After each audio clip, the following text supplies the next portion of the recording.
បាទបងប្អូននេះជាកម្មវិធីខ្ញុំបិទគូតក្រោយអសងបងប្អូនហើយកន្លែងនេះយើងដាក់ខ្មៅដោយសារតោគាត់ដាច់ទឹកថ្នាំអាចុងខាងឆ្វេងនោះបន្តិចបងប្អូនហើយយើងអ៊ុតពីកន្លែងគែមទៅមុនបងបធូរអស់បងប្អូនណាអាកន្លែងហ្នឹងយើងបធូរអស់ហើយយើងចាក់ពីកន្លែងហ្នឹងមកឆ្វេងស្ដាំបងប្អូនអស់វាឆ្វេងស្ដាំអស់ហើយដល់កន្លែងក្រោមហ្នឹងយើងចែកវាឃើញចែកពាក់កណ្ដាលម្នាក់មកឆ្វេងមកស្ដាំមកវាញែកសាច់កន្លែងហ្នឹងអស់ហើយបងប្អូនហើយយើងតាកន្លែងហ្នឹងយើងនេះយើងទុកបត់មុខទៅអត់អីទេបងប្អូនហើយបើយើងចង់ចេះតើមើលវីដេអូហ្នឹង3ដងអីចឹងទៅហើយយើងយកម៉ូតូទៅបិទយើងមើលគេទៅ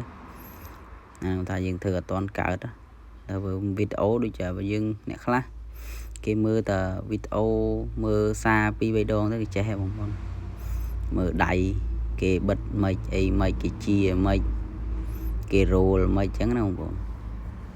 បើយើងចង់ចេះហើយខ្ញុំ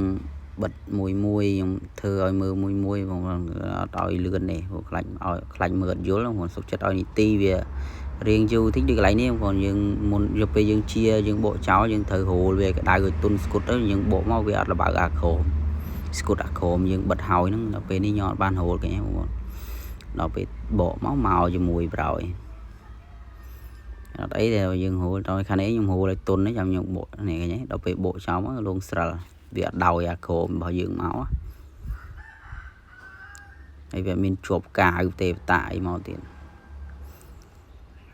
ព្រោះស្គុតតោវាមិនមែនដូចស្គុតឡានទេបងប្អូនស្គុតឡានគេនេះស្រួលហើយយើងស្គុតតោយើងតដល់ចៃទេសយើងបិទទៅយើងយូរទៅយើងដឹងហើយវីដេអូហ្នឹងមានតែប៉ុណ្្នឹងបងប្អូនចង់មើល share ទុកមើល download វីដេអូទុកមើលអញ្ចឹងទៅបងប្អូនអរគុណច្រើនហើយកុំភ្លេចជួយ like ជួយ share បងប្អូន